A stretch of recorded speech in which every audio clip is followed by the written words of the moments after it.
Olá, boa noite. Você já está assistindo Consumidor em Pauta, um programa de utilidade pública aqui da TVE. Vocês sabem que diariamente a gente está aqui nesse horário, né? Termina o radar, termina a boa música do radar. Hoje era uma musiquinha daquelas, realmente, musiquinha no bom falar, né? Porque era uma música especial, daquelas que a gente tem prazer em ouvir. Então, muito obrigado a vocês que participaram do radar de hoje.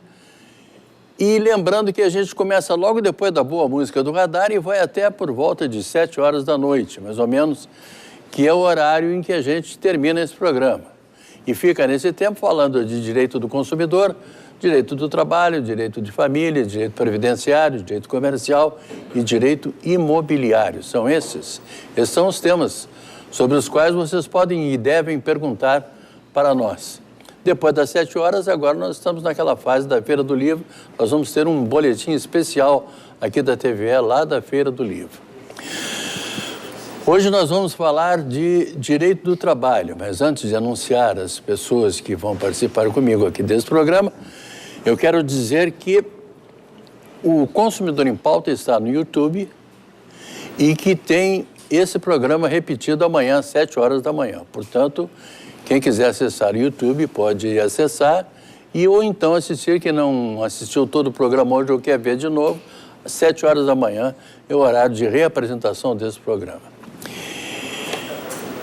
Esse programa é oferecido também, com muito prazer, pela doutora Catherine, que está aqui, que é colega do nosso companheiro doutor Diego Paim, e lá do escritório do doutor Paulo e do doutor Diego. A doutora Catherine está aqui hoje participando do programa, também assistindo o programa aqui ao vivo, aqui na TVE. O doutor Márcio estava reclamando que não tinha homenagem hoje, está feita a homenagem, tá? Para a doutora Catherine e também para o pessoal lá de Erechim, que está nos assistindo através do canal 13. Grande abraço para os telespectadores aí de Erechim. Bom, já falei nos dois hoje, nós vamos ter direito do trabalho com o doutor Diego Paim. Boa noite, doutor. Tudo bem? Boa noite, Machado. Boa noite, doutor Márcio. Boa noite, o pessoal de casa. Tudo ótimo. Tudo bem. Doutor Márcio Lima do Amaral, é juiz do trabalho, já esteve aqui, já é nosso conhecido de muito tempo, está voltando hoje para brilhantar esse programa. Boa noite, doutor Márcio. Boa noite, Machado. Boa noite, Diego. Boa noite a todos. Quero dar uma boa noite especial à minha sobrinha, Sofia, que é a única que eu tenho certeza que está me assistindo nesse momento. Que coisa boa. Então, um beijo para a Sofia aí, um grande abraço, Sofia. Aí fica aí juntinho, tá? O tio Márcio está ali. E vai abrilhantar o programa de hoje, tá bom? Nós temos muitas perguntas, doutor Diego e doutor Márcio, então nós vamos começar. Eu vou começar lá com o doutor Márcio hoje. A primeira pergunta, doutor Márcio, é que chega da cidade de Triunfo, é do Orlando. Ele disse que durante 15 meses ele trabalhou numa empresa sem carteira assinada. Eles me faziam assinar uma folha em branco afirmando que caso eu não assinasse, não me pagariam. Depois de um tempo me fizeram assinar um contrato onde constava que eu trabalhava como autônomo, prestador de serviços sem qualquer direito. Eu recebia R$ 2.400 por mês, sem cesta básica, sem vale transporte, sem vale refeição, e eles descontavam o INSS, o Fundo de Garantia, o que ele diz aqui, e ele quer saber se ele tem algum direito na Justiça do Trabalho. Bem, boa noite, Orlando. Na verdade, o fato que tu descreves é tipicamente uma relação de emprego. Imagino que tu não tenhas prestado esse serviço como autônomo. Se efetivamente tu fosse autônomo, então foge da competência da Justiça do Trabalho. Mas pelo teu relato, e principalmente por tu afirmares que houve desconto de FGTS, houve sim uma relação de subordinação, onde tu foste subordinado a essa empresa. Então tu deves buscar na Justiça do Trabalho o reconhecimento da relação de emprego, do vínculo de emprego, com todos os direitos trabalhistas daí decorrentes. A questão de tu teres assinado algumas folhas em branco pode trazer algum problema durante o processo com relação à prova, a prova que será produzida durante o processo. Mas também há perícias que muitas vezes chegam a conclusões de que aquele documento foi assinado em branco, era uma folha em branco ou foi preenchido posteriormente. Então, a primeira coisa é procurar um advogado para ver da viabilidade dessa ação na Justiça do Trabalho. Doutor Diego, a dona Vilma, ela mora na cidade de Canoas, bem aqui pertinho. Aliás, Canoas já está ligada a Porto Alegre praticamente, né? Ela pergunta o seguinte: quem trabalha 4 horas por dia num serviço de limpeza tem direito a um intervalo de 15 minutos de acordo com a CLT? Muito bem, dona Vilma. Esse intervalo que tu te referes é o que nós chamamos de intervalo intra-jornada, ou seja, aquele intervalo dentro da jornada de trabalho, certo? Ele independe do tipo de atividade, via de regra, né? O intervalo comum que a gente fala, que é o intervalo para almoço, para repouso, para alimentação. Ele está regulado lá no artigo 71 da CLT. E como é que funciona? Para jornadas de até 4 horas por dia, né, de trabalho, não existe previsão de intervalo. Para jornadas de 4 horas até o limite de 6 horas diárias, o empregador tem que conceder um intervalo de 15 minutos. E para aquelas jornadas acima de 6 horas de trabalho, o empregador tem que fornecer um intervalo de 1 hora de trabalho, de 1 a 2 horas, na verdade, via de regra, né?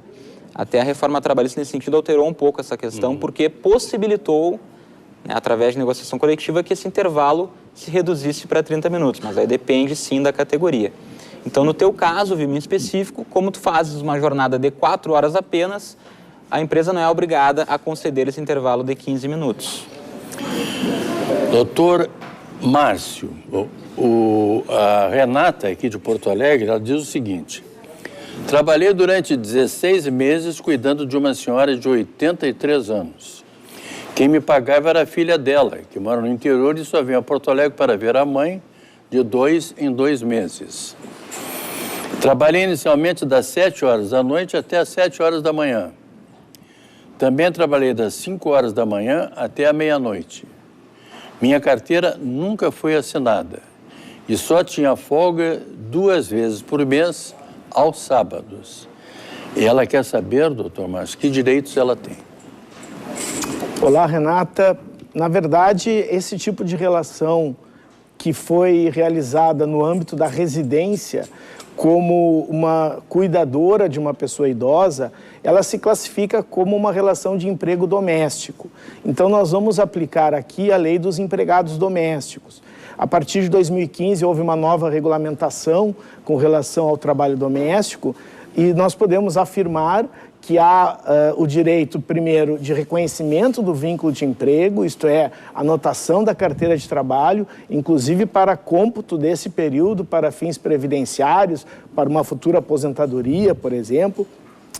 E além desse direito básico do reconhecimento do vínculo de emprego, pela jornada que foi referida, nós verificamos que há direito de horas extras, quando ultrapassada a jornada de 8 horas ao dia, ou a carga semanal de 44 horas, e também no período em que trabalhaste à noite, haverá direito ao adicional noturno. Mas nós vamos ter, principalmente ainda, os direitos de férias, o direito de 13º salário e FGTS também, que é um novo direito, digamos assim, conquistado pelos trabalhadores domésticos. Que boa notícia o doutor Márcio está dando lá para a dona Renata, então, aqui de Porto Alegre. Doutor Diego, eu tenho uma pergunta que chegou por telefone aqui, é do Maurício, que mora na cidade de Gravataí. Ele diz o seguinte: minha esposa foi demitida por justa causa e o motivo foi o cartão de Vale Transporte. Como nós trabalhávamos próximos e no mesmo horário, íamos juntos de moto. Ela estava usando o cartão de transporte para ir ao curso e para dar outras voltas. A empresa desligou a esposa do Maurício, alegando que ela era obrigada a usar o cartão para ir trabalhar, sendo que descontavam 6% a título de vale transporte do salário dela.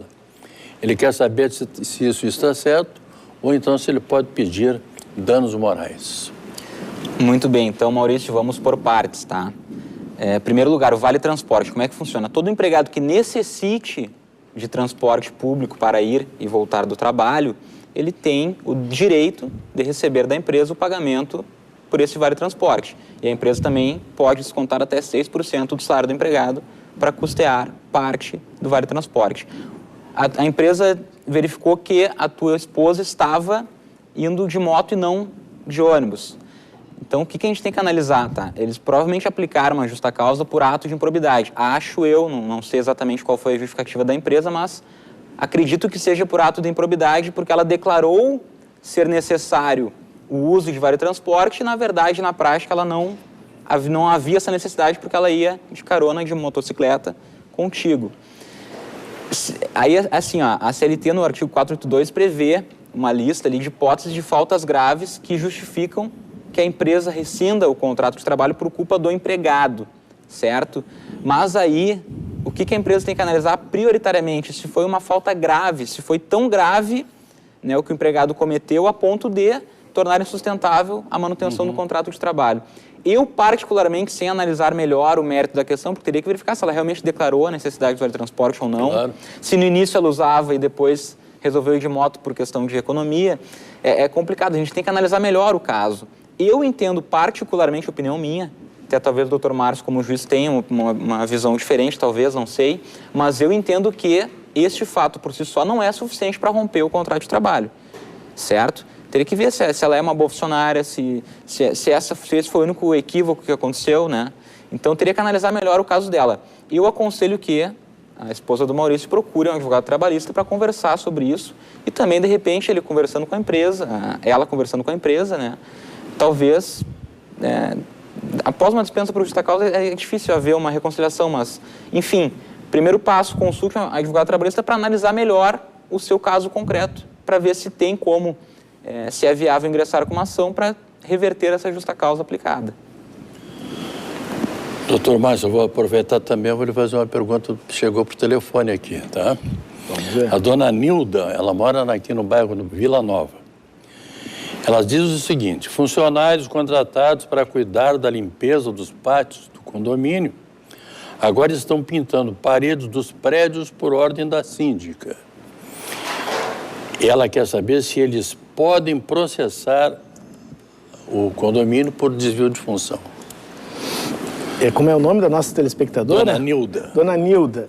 Essa pergunta é muito difícil de responder, dona Nilda, porque vai um pouco da interpretação do magistrado. Nós não temos na lei uma especificação de quais são as tarefas e quais não são as tarefas que podem ser feitas a mais pelo empregado. Temos sim na lei um artigo que diz que o empregado ele se compromete a fazer, dentro dos limites legais, dentro dos limites constitucionais, a fazer e colocar o seu trabalho à disposição do empregador. Isto é, cumprir as ordens do empregador e fazer aquilo que o empregador determina. Quando vai haver direito a um desvio de função? Isto é, um acréscimo salarial por alguma tarefa nova que foi colocada no contrato. Me parece que esse desvio de função ele é devido quando há um aumento de responsabilidade nas tarefas que anteriormente estão acertadas. Então, isso vai depender muito da interpretação, do entendimento do magistrado, mas nós temos algumas ações na Justiça do Trabalho refletindo esse tipo de situação. Doutor Diego, deixa eu lhe fazer uma pergunta aqui, que é o Walter aqui de Porto Alegre que pergunta. Vencimento com atraso de 2 meses gera danos morais? Pois bem, Walter, tu não menciona na tua pergunta se tu és seletista ou regime estatutário, né? Mas eu vou responder como a regra, né? Tá no regime seletista. Como é que funciona? Eu não entendi se são 2 meses consecutivos de atraso do salário ou se ele está com um salário atrasado 2 meses, né? Mas... pois é. Vou responder, a gente até falou sobre isso. Vencimento com atraso de 2 meses, ele não especifica. Perfeito. Como a gente até comentou isso antes do programa, né, doutor Márcio? O eu TST, sei, por isso foi que eu fiz a pergunta. Ele tem um entendimento, pelos julgamentos anteriores, que é a jurisprudência, que a gente chama, o TST entende que o atraso de 3 meses de salário já gera um dano moral. E o nosso Tribunal Regional da 4ª Região aqui tem uma súmula, que é a súmula 104, que prevê que o atraso reiterado de salários gera presunção de dano moral. Então, eu não sei se foi só esse inadimplemento que a empresa teve até agora, mas dependendo do caso, é possível pleitear, e aí também vai depender do julgador, da análise do juiz, né? Se é caso de dano moral ou não, mas temos precedentes para isso, tanto do TRT quanto do TST. Então, te aconselho, se tu tens dúvida e pretendes ver o teu direito reparado, que converse com o advogado da tua confiança para ver a viabilidade de ingressar com essa ação de danos morais. Doutor Márcio, olha aqui, tem uma pergunta de um telespectador que pede para não ser identificado. Então a gente respeita, a pessoa pede para que não fale um nome, a gente respeita. Diz o seguinte: meu filho trabalhava como auxiliar de segurança, estava de atestado por depressão e postou fotos de um churrasco em família nas redes sociais. Essas redes sociais causam um problema de vez em quando, né? A empresa colocou na rua por justa causa. Ele perdeu na justiça e o advogado recorreu. A empresa questionou o atestado por ser sábado. O médico mandou a cópia da ficha e o encaminhamento a um psiquiatra, que mandou ele se distrair. Mesmo assim, deram um favorável à empresa. Aí, essa pessoa quer saber o seguinte: e agora? Bem, boa noite, telespectador. Neste caso, o juiz de primeiro grau é aquele que deu a primeira decisão, a primeira sentença.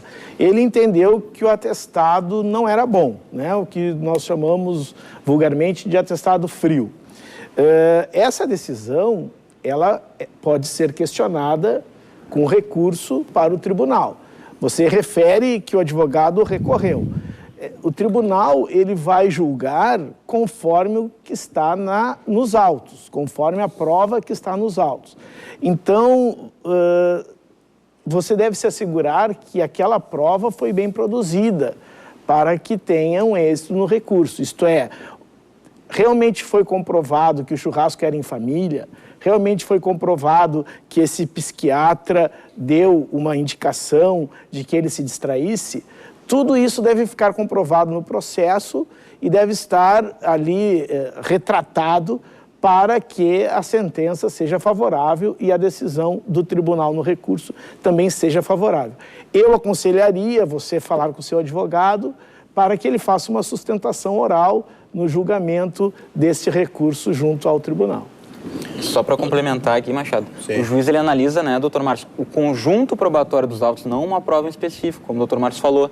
E convenhamos, né, redes sociais, na verdade, não refletem a realidade da vida da pessoa. A gente vê muita... Eu ia apenas recomendar para esse telespectador que não poste mais na rede social, evitaria complicado. um problema, né, maior para ele. Mas a gente tem o hábito, né? Tira uma foto, põe na rede social e daí. Doutor Diego, o Maurício mora na cidade de Viamão. Essa pergunta chegou por telefone também. Ele presta serviço para um supermercado, um grande supermercado aqui de Porto Alegre. Ele leva funcionários para casa à noite. Não tenho contrato e tenho que cumprir horário. E o Maurício pergunta o seguinte: tenho algum vínculo trabalhista? Pois bem, Maurício, pelo que tu estás dizendo, em princípio, sim, certo? O que diz a lei sobre isso? O que diz a CLT? O artigo 3º da CLT prevê: considera-se empregado toda pessoa física que prestar serviços de natureza não eventual a empregador, sob a dependência deste e mediante salário. Então, o vínculo empregatício, ele está presente por 4 requisitos. Prioritariamente, né, professor Márcio? O professor Márcio que me deu essa aula até na FEMARGS já. São os requisitos: a pessoalidade, a não eventualidade, a onerosidade e a subordinação. Então, presentes os 4 requisitos, é possível, está configurado, em princípio, o vínculo de emprego, certo? Então, pelo teu relato, pelas poucas informações que veio pela tua pergunta, é possível tu pleitear esse vínculo na justiça. Então, se tu tens dúvida, te aconselho a procurar um advogado trabalhista da tua confiança e, se ele entender que é o caso, é possível sim pleitear na Justiça do Trabalho o reconhecimento desse vínculo e o pagamento de todos os direitos decorrentes, né? Assinatura da carteira, FGTS, 13º, férias, hora extra, se for o caso, e outros direitos que, porventura, tiver também incluídos aí. Doutor Diego é um bom aluno?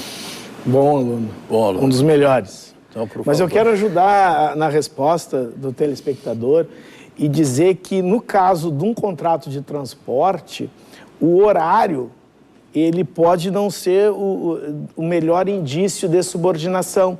Porque, na verdade, quando se contrata um transportador autônomo, esse transportador autônomo deverá cumprir também alguma questão de horário. Então, é preciso analisar outras questões, outras situações, para ver efetivamente se há subordinação e se há vínculo de emprego nesse caso. Fiquei contente que o doutor Márcio que fez esse elogio aqui, o doutor Diego. Bom aluno. Eu não tinha nenhuma dúvida quanto a isso. Doutor Márcio, vou lhe fazer uma pergunta que vem aqui do bairro Guarujá. É do senhor Johnson Oliveira. Ele diz que tem uma causa trabalhista desde 2013. Já teve 2 audiências e ainda não saiu a conclusão. Entro em contato com o escritório de tempos em tempos e eles dizem que eu devo aguardar. Existe um prazo para que esse valor seja pago? Ele pergunta. Senhor Johnson, não existe um prazo para que o valor seja pago. Me surpreende esta informação de que a ação entrou já em 2013 e ainda não teve um resultado. Provavelmente tem havido já decisões, sentença, recursos, e provavelmente esse processo esteja em grau de recurso, talvez até em Brasília, quando realmente se há um recurso que chega até o Tribunal Superior do Trabalho, o tempo do processo demora um pouco mais. Você pode pegar o número do processo com o seu advogado e acompanhar os andamentos também pelo site do Tribunal, TRT4, para ver se efetivamente foram dados todos já esses passos. Sentença, acórdão, recurso. Depois nós temos a fase de cálculos, teríamos que nos informar melhor em que pé anda o seu processo para dar uma estimativa de tempo do término dele.